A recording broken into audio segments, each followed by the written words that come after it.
కార్తిక్, ఏదైతే mega DSC నిర్వహణలో యొక్క అవకతవకలు జరిగాయంటూ వైఎస్ఆర్ కాంగ్రెస్ పార్టీ చెలో కలెక్టరేట్ కు పిలుపునిచ్చింది. ఈ నేపథ్యంలో పెద్ద ఎత్తున ఈ యొక్క మెగా డిఎస్సి అభ్యర్థులతో పాటు వైఎస్ఆర్సీపీ రాష్ట్ర యువజన విభాగం ఆధ్వర్యంలో పెద్ద ఎత్తున యొక్క ఆందోళన అయితే కొనసాగుతున్న పరిస్థితి. మీరు చెప్పిన విధంగానే ఈ యొక్క మెగా డిఎస్సి పేరుతో దగా చేశారంటూ ఎంతో మంది ఈ యొక్క అభ్యర్థులు మోసపోయారంటూ వీరంతా ఆందోళన చేస్తున్న పరిస్థితి కనపడుతుంది. ఖచ్చితంగా వారికి వైఎస్ఆర్ కాంగ్రెస్ పార్టీ అండగా ఉంటుంది, వారి తరపున పోరాటం కొనసాగిస్తామంటూ అభ్యర్థులతో కలిసి వైఎస్ఆర్సీపీ రాష్ట్ర యువజన విభాగం ఆధ్వర్యంలో పెద్ద ఎత్తున ఆందోళన చేస్తున్న పరిస్థితి కనపడుతుంది. కర్నూలు నగరంలో ర్యాలీగా బయలుదేరి కలెక్టరేట్ వద్దకు చేరుకున్న పరిస్థితి. ఈ అంశంపై మాట్లాడేందుకు ఈ యొక్క రాష్ట్ర నాయకులను వారితో మాట్లాడదాం. ఏమిటంటారు, ఈ యొక్క నిరసన ద్వారా మీరు ఏం చెప్పదలుచుకున్నారు?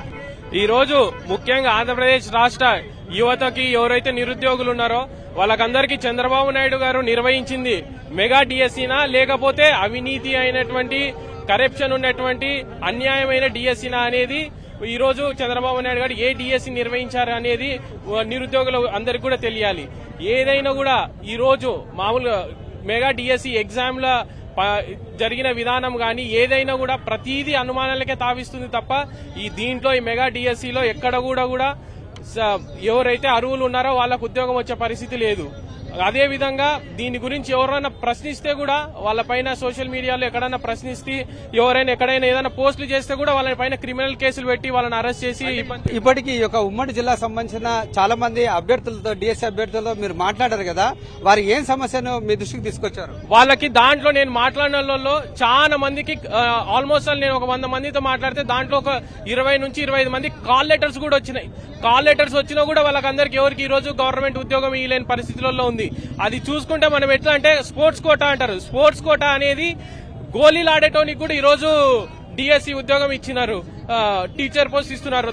దాని ఈ రోజు నువ్వు అనర్హులకు అందరికి ఈ రోజు నువ్వు డిఎస్సీ ఉద్యోగాలు ఇవ్వడం వల్ల రాబోయే తరంకి కూడా మీరు సరిగ్గా చదువులు చెప్పలేని పరిస్థితి వచ్చేస్తుంది గవర్నమెంట్ స్కూళ్లలో.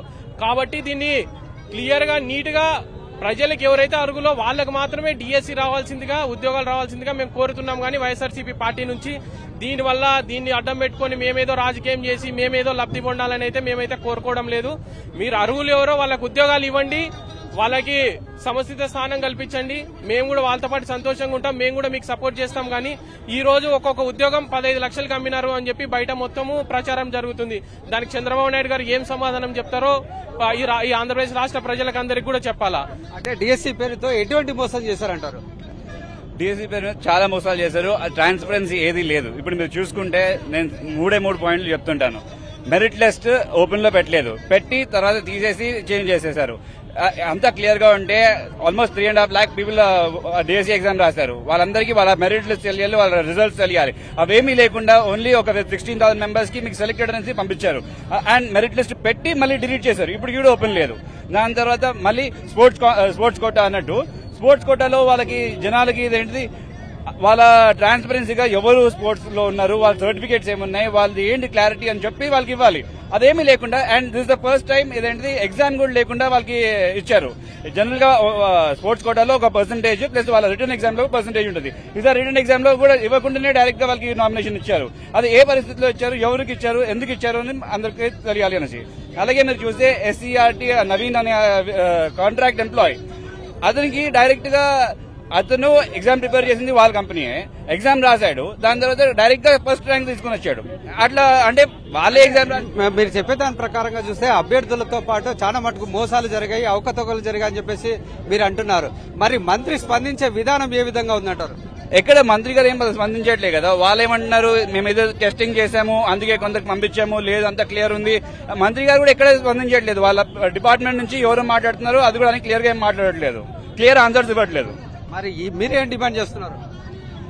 2024 ఎలక్షన్ లో ఈ కూటమి ప్రభుత్వం మేము వచ్చిన వెంటనే 25,000 ఉద్యోగాలు ఇస్తామని, మెగా డిఎస్సీ ఇస్తామని, కేవలం 16,500 ఉద్యోగాలు ఇచ్చి ఇది మెగా డిఎస్సీ కాదు, పెద్ద డగా డిఎస్సీ.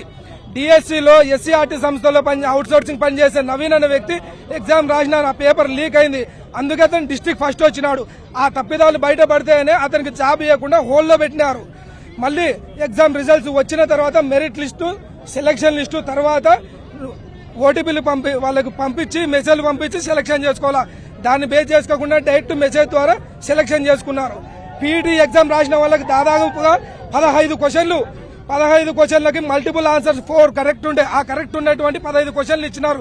దాంట్లో కరెక్ట్ రాసినటువంటి వ్యక్తికి 1 మార్కులు, రాంగ్ రాసిన వ్యక్తికి 1 మార్కులు. నార్మలైజేషన్ చేయడం వల్ల పీఈటీ వ్యక్తులు కూడా చాలా మంది నష్టపోయినారు. కేవలం క్రికెట్ బాల్, రబ్బర్ బాల్ తో ఆడే వ్యక్తులకు స్పోర్ట్స్ కోటా కింద ఎటువంటి ఎగ్జామ్ లేకుండా జాబ్ ఇవ్వడం జరిగింది. ఈ రోజు బయట మనం చూసుకున్నట్టయితే ప్రజల్లో టీడీపీ ప్రభుత్వం డబ్బులకి అమ్ముకున్నారని స్క్రోలింగ్, వాయిస్ రికార్డింగ్ కూడా వస్తుంది. దీన్ని మేము ఖండిస్తున్నాం. చాలా మంది డిఎస్సి విద్యార్థులు అవనిగడ్డ అయితేనేమి, విశాఖపట్నం అయితేనేమి సంవత్సరాల కొద్దీ కుటుంబాలకు దూరం ఉండి వేల రూపాయలు ఖర్చు పెట్టి కోచింగ్ తీసుకున్నారు. ఇప్పుడు అటువంటి వాళ్ళకి డబ్బులు ఇచ్చిన వాళ్ళు ఉద్యోగాలు వస్తే వాళ్ళ జీవితాలు ఏమి కావాలి? ఈ రోజు కూటమి ప్రభుత్వం నిరుద్యోగుల జీవితాలతో చెలగాటమాడుతుంది. మరి మీరు ఏం డిమాండ్ చేస్తున్నారు? మేము ఒకటే ఈ ప్రభుత్వాన్ని, అంటే ఇది మోసపూరిత ప్రభుత్వము. ఆల్రెడీ ప్రభుత్వం ఏర్పడినప్పటి నుంచి అమ్ముకోవడం, దోచుకోవడం, దాచుకోవడం అనే పద్ధతిలోనే ఇసుక అమ్ముకున్నారు, అన్ని అమ్ముకున్నారు. ఈ రోజు నిరుద్యోగుల మీద కూడా వాళ్ళు పక్షపాతం చూపిస్తూ ఈ రోజు ఆ ఉద్యోగాలను కూడా అమ్ముకోవడానికి తెగబడినారు. ఇటువంటి పద్ధతులు మానుకోవాలి కూటమి ప్రభుత్వం. నిరుద్యోగులకు ఖచ్చితంగా ఇస్తా అన్న నిరుద్యోగ బుద్ధి ఇవ్వలేదు, ఇస్తా అన్న 20 లక్షల ఉద్యోగాలు ఇవ్వలేదు. ఇచ్చిన నోటిఫికేషన్ ని మెగా నోటిఫికేషన్ అని చెప్పి దాన్ని కూడా కొద్దిగా చేసి ఇచ్చిన నోటిఫికేషన్ లో కూడా ఇన్ని అక్రమాలు ఈ రోజు బయటపడుతుంటే ఈ రోజు నారా లోకేష్ గారు ఎలా కూర్చొని మాట్లాడుతున్నాడో అర్థం కావట్లేదు. దీనిపైన ఆయన పూర్తి బాధ్యత వహించి ఖచ్చితంగా దీనిపైన సిబిఐ విచారణకు గాని, సింగిల్ జడ్జి విచారణకు గాని లోకేష్ గారు ఒప్పుకొని ఆయనంతకు ఆయన విచారణ జరిపించుకోవాల్సిన బాధ్యత ఆయన పైన ఉంది. ఎందుకంటే ఇంతమంది నిరుద్యోగుల భవిష్యత్తు మీద, అలాగే వాళ్ళు చెప్పే పాఠాలతో తయారయ్యే విద్యార్థుల మీద, తల్లిదండ్రుల మీద ఆధారపడిన విషయం కాబట్టి ఖచ్చితంగా ఈ విషయంలో నిరుద్యోగులకు న్యాయం జరిగేంత వరకు వైఎస్ఆర్ కాంగ్రెస్ పార్టీ యువజన విభాగం తరఫున పోరాటం చేస్తామని తెలియజేస్తున్నాం. మనం చూస్తున్నట్లయితే అభ్యర్థుల తరఫున వైఎస్ఆర్ కాంగ్రెస్ పార్టీ ఈ యొక్క పోరాటం కొనసాగిస్తాం. ఖచ్చితంగా వారికి న్యాయం చేయాలంటూ వీరంతా డిమాండ్ చేస్తున్నారు. లేకపోతే పెద్ద ఎత్తున ఆందోళన చేస్తామంటూ వైఎస్ఆర్సీపీ నాయకులు హెచ్చరిస్తున్న పరిస్థితి.